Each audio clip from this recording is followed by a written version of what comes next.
नमस्कार, स्वागत है आपका एक बार फिर से हमारे चैनल फिनस्ट्रीट पे। तो हर रोज की तरह आज भी मैं आपके लिए लेके आई हूँ कुछ इंटरेस्टिंग क्रिप्टो न्यूज। तो चलिए बिना देर के वीडियो को करते हैं स्टार्ट। लेकिन उससे पहले आप अगर हमारे चैनल पर न्यू आए हैं तो चैनल को कर लेना like, share and subscribe and don't forget to press the bell icon button. तो चलिए शुरुआत करते हैं आज की हेडलाइन से। सेल्सियस ने हायर किया है न्यू लीगल फर्म को न्यू एक रिस्ट्रक्चरिंग को असिस्ट करने के लिए। इसके साथ ही केन्या जो है वो होंगे अफ्रीकन लीडर क्रिप्टो एडॉप्शन के। चेल्सिया मैनिंग ने बुलिश कहा है, बिटकॉइन को एक बुलिश थिंग बताया है इस टेक्नोलॉजी को, बट इकोनॉमिक इम्पैक्ट को लेकर वो है स्केप्टिकल। इसके साथ ही कॉइनफ्लेक्स ने एंटर किया $84 मिलियन से आर्बिट्रेशन में अगेंस्ट लार्ज इंडिविजुअल कस्टमर। तो क्या है ये पूरी न्यूज, चलिए जानते हैं। शुरुआत करते हैं आज की पहली खबर के साथ।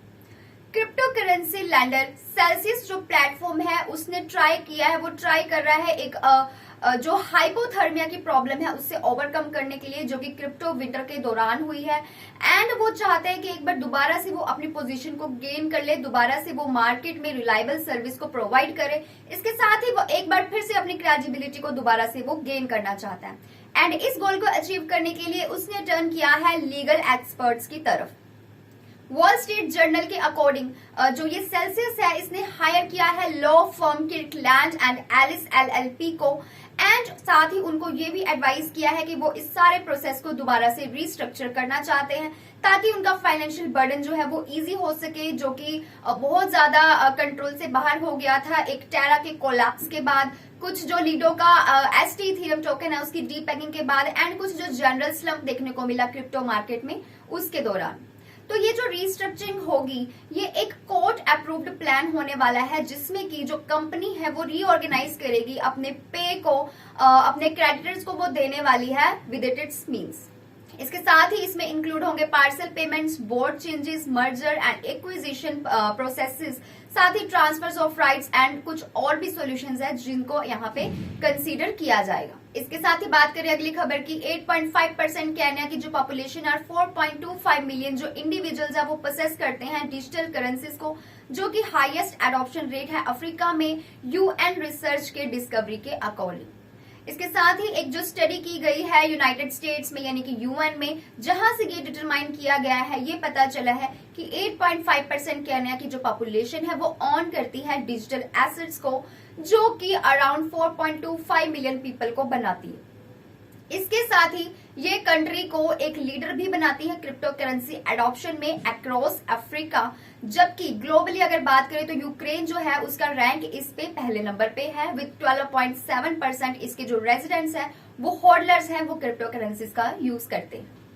इसके साथ ही इस साल की शुरुआत में सेंट्रल बैंक ऑफ केन्या यानी कि सीबीके ने ये आर्ग्यू किया कि जो एक पोटेंशियल सीबीडीसी है वो बहुत ज्यादा कुछ बेनिफिट्स जो है वो लेके आने वाला है डोमेस्टिक बैंकिंग इंफ्रास्ट्रक्चर के लिए, एंड साथ ही ये क्रॉस बॉर्डर जो पेमेंट्स है उनको भी एनहेंस करेगा, उनको भी बढ़ाएगा। साथ ही जो इंस्टीट्यूशन है ये रिलीज करेगा अपना एक डिस्कशन पेपर भी, जिसमें ये एग्जामिन किया जाएगा कि क्या जो लोकल्स है वो सपोर्ट करेंगे इस तरह के प्रोडक्ट को या नहीं। इसके साथ ही बढ़ते अगली खबर की तरफ। चेल्सिया मैनिंग ने अपना इंटरेस्ट शो किया है बिटकॉइन की तरफ। उन्होंने बिटकॉइन को एक बुलिश थिंग बताया है, एंड तब बताया जब ये जो प्रोजेक्ट है वो अपने बिल्कुल एक स्टार्टिंग प्लान्स पर था, ना कि तब क्योंकि इसके जो यूजर्स हैं वो एक डिसरप्टिव एम्बिशंस रखते हैं या फिर किसी परपोर्टेड पेमेंट नेटवर्क्स के द्वारा। इसके साथ ही उसने बिटकॉइन को एज एक्सपेरिमेंट भी शो किया, जिसमें वो क्रिप्टोग्राफिकली बेस्ड नेटवर्क्स को डिस्कवर करेगी as a decentralised means of storing information, ताकि एक वेल्थ को जनरेट किया जा सके इस एक्यूमुलेशन ऑफ कोड के दौरान। एंड इसको लेके वो बहुत ही ज्यादा केयरफुल भी रहने वाली है। उनका कहना है, उन्होंने एक स्टेटमेंट में बताया है कि उनका एक बहुत ज्यादा ग्रेट इंटरेस्ट है इस टेक्नोलॉजी में यानी कि ब्लॉकचेन में, बट जो इकोनॉमिक एक्सपेक्ट है उसको लेकर वो थोड़ी सी स्केप्टिकल है। इसके साथ ही मैनिंग ने डिक्रिप्ट को ये भी बताया कि वो ऐसी कोई भी चीज नहीं देखना चाहती जिसमें वो ये देखे कि जो किसी चीज की कोई बहुत ज्यादा वैल्यू हो और वो स्विच करे नो वैल्यू की तरफ, बिल्कुल लो वैल्यू की तरफ, और बहुत ही ज्यादा क्विकली। वो ऐसी किसी भी चीज को अपने सिस्टम में नहीं देखना चाहती। अब जो मैनिंग है ये अब काम कर रही है अपनी सिक्योरिटी साइड की तरफ, प्राइवेसी को लेके एक इंफ्रास्ट्रक्चर प्रोजेक्ट में वो काम कर रही है जिसका नाम है नाइम, जो कि ब्लॉकचेन टेक्नोलॉजी का यूज करता है। एंड इसके साथ ही इसकी खुद की एक नेटिव क्रिप्टो करेंसी भी है, नेटिव करेंसी भी है, जो कि इस नेटवर्क को पावर करती है एंड डेटा को एनक्रिप्ट करती है। इसके साथ ही बढ़ते हैं आज की आखिरी खबर की तरफ। क्रिप्टो ट्रेडिंग प्लेटफॉर्म कॉइनफ्लेक्स जो है वो एक डिटेल्ड में अपनी स्ट्रेटजी को शो करने वाला है, जिसमें वो कम्बैट करेगा कंपनी की करंट लिक्विडिटी क्राइसिस को, जिसमें वो ऑलमोस्ट 3 वीक से वो बचा रहा था, यूजर से प्रिवेंट कर रहा था ताकि यूजर जो है वो अपने फंड्स को विड्रॉ ना करवा सके।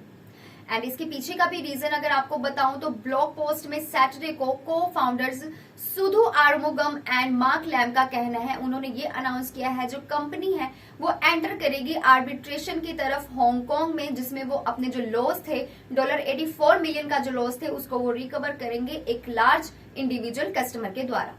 इसके साथ ही कॉइनफ्लेक्स ने पहले एक स्टेटमेंट में ये भी बताया है कि सिर्फ एक सिंगल कस्टमर के फेलियर के द्वारा, यानी कि जो कि अपने डेट को कवर करने में फेल हो गया था, उसकी वजह से कंपनी को मजबूरन अपने विड्रॉल्स जो थे उनको फ्रीज करना पड़ा था अपने प्लेटफॉर्म पर। एंड कंपनी ने ये भी बताया है कि अब वो ऐसी चीज को देख रहे हैं, इस चीज की तरफ वो फोकस कर रहे हैं कि किस तरह से एक सिग्निफिकेंट अमाउंट ऑफ फंड्स को रेज किया जाए इन्वेस्टर्स से। एंड करेंटली वो एक कन्वर्जेशन के ऊपर काम कर रहे हैं, बहुत सारे मल्टीपल एक लार्ज कॉइनफ्लेक्स कस्टमर से वो कन्वर्जेशन कर रहे हैं इस चीज को लेके कि किस तरह से डिपॉजिट्स को इक्विटी में कन्वर्ट किया जा सके। इसके ऊपर आपके क्या विचार है नीचे कमेंट सेक्शन में जरूर बताना। एंड ये थी आज की crypto news. I hope you found this video useful. ऐसे ही डेली क्रिप्टो न्यूज के लिए बने रहिए हमारे चैनल फिनस्ट्रीट के साथ। Stay tuned.